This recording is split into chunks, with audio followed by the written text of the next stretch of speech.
Do you know that there are 5 stages to a sports injury? First stage is denial. It's just a scratch. ठीक हो जाएगा, I don't want anything.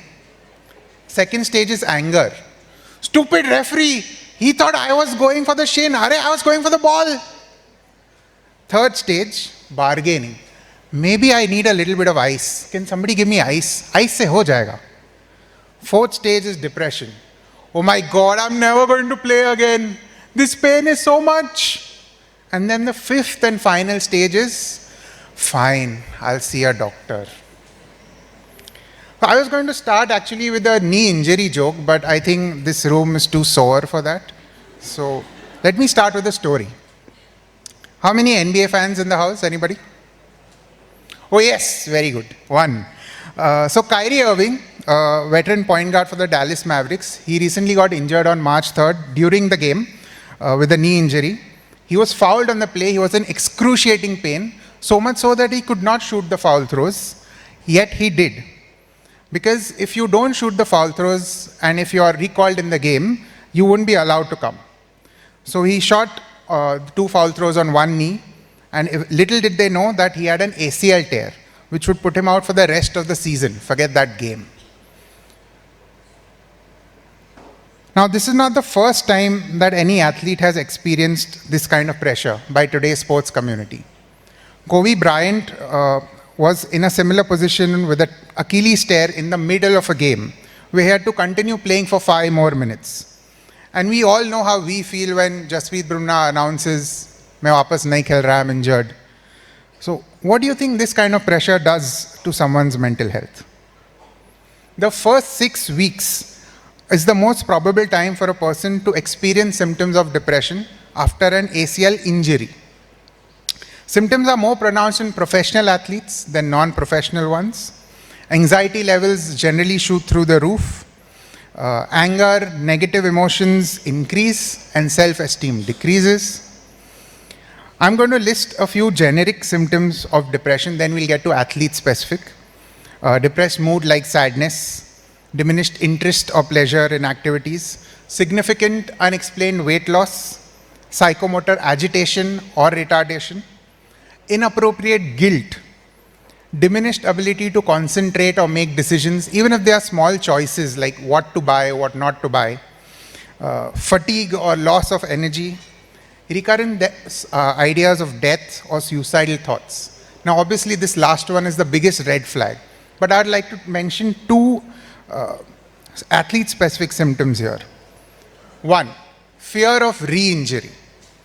Burnt child dreads fire. This is an evolutionary response that mostly athletes or firefighters or military personnel, they suppress so as to perform better at their work. But during vulnerable times, we all resort to our regressive behavior. And that might lead to poor participation in rehabilitation. Overtraining.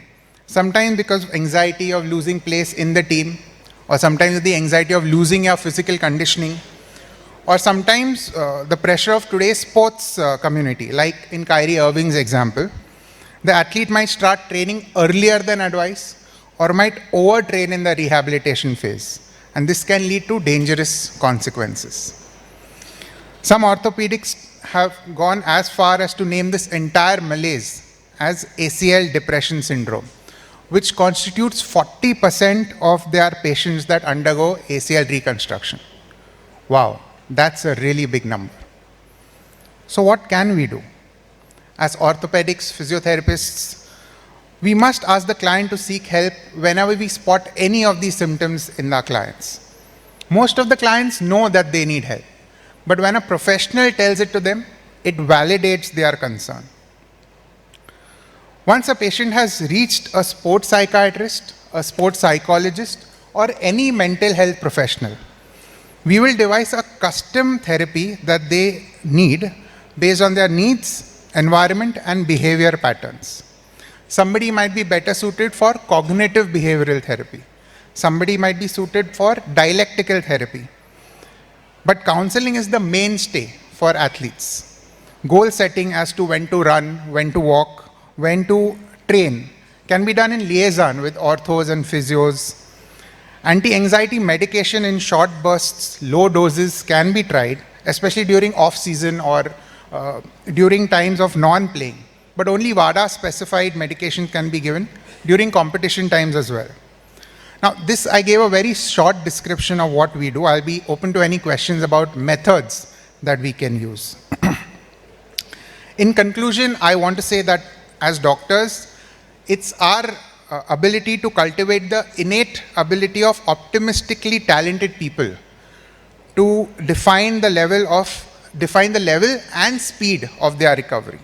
See, every athlete is going to get injured sometime or the other. The best athletes use this injury as a platform and come out better than ever before.